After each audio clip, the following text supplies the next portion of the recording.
Ratusan mahasiswa geruduk Mapolda Maluku Utara terkait pemerkosaan terhadap seorang remaja hingga tewas.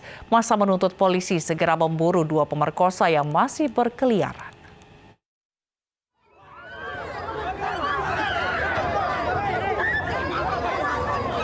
Aksi saling dorong antara ratusan mahasiswa dengan polisi terjadi di depan Mapolda Maluku Utara. Mereka memaksa masuk untuk menemui Kapolda Maluku Utara Irjen Risyafudin Nursin untuk menyampaikan aspirasi dan tuntutan secara langsung. Massa mendesak polisi untuk segera menyelesaikan proses hukum pelaku pemerkosaan terhadap seorang remaja yang akhirnya meninggal. Polisi telah menangkap dan menetapkan 4 tersangka dalam kasus ini, sementara 2 pelaku lainnya diduga masih buron.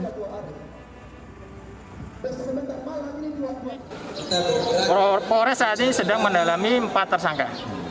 Maka dari keterangan 4 tersangka itu akan berkembang berapa orang sebenarnya yang terlibat.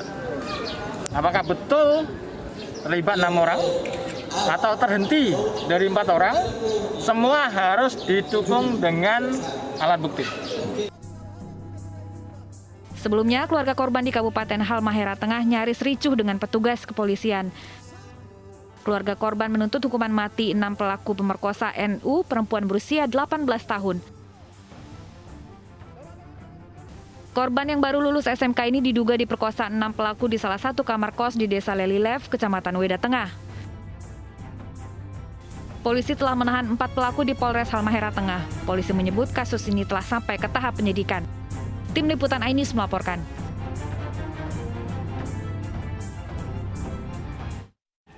Dua pelaku penyekapan dan pemerkosaan yang menyebabkan remaja Halmahera Utara tewas kini masih buron.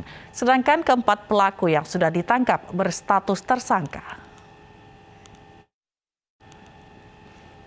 Penyidik telah menetapkan pasal yang disangkakan tentang tindak pidana pemerkosaan hingga psikologi korban terganggu dan meninggal dunia dengan ancaman hukuman mati atau pidana seumur hidup atau selama waktu tertentu paling lama 20 tahun. Kejaksaan Tinggi Maluku Utara akan memprioritaskan kasus ini dan meyakinkan jika para tersangka yang merupakan para pekerja tambang nikel ini akan dituntut dengan pasal-pasal yang memberatkan dan maksimal. Jangan main-main kami sudah sebelumnya. Soal hukuman yang setimpal tadi, maksudnya bagaimana? Nanti dilihat pasalnya dulu. Sekarang belum lihat pasalnya di polisi. Lihat pasalnya, lihat faktanya. Jika memang maksimalnya misalkan ya kita akan maksimalkan. Jika tidak ada hal yang meringankan, oleh fakta sih mungkin tidak ada yang meringankan. Yang jelas kita akan perberat hukumannya akan maksimalkan. Jadi tuntutannya itu didorong ke yang maksimalnya?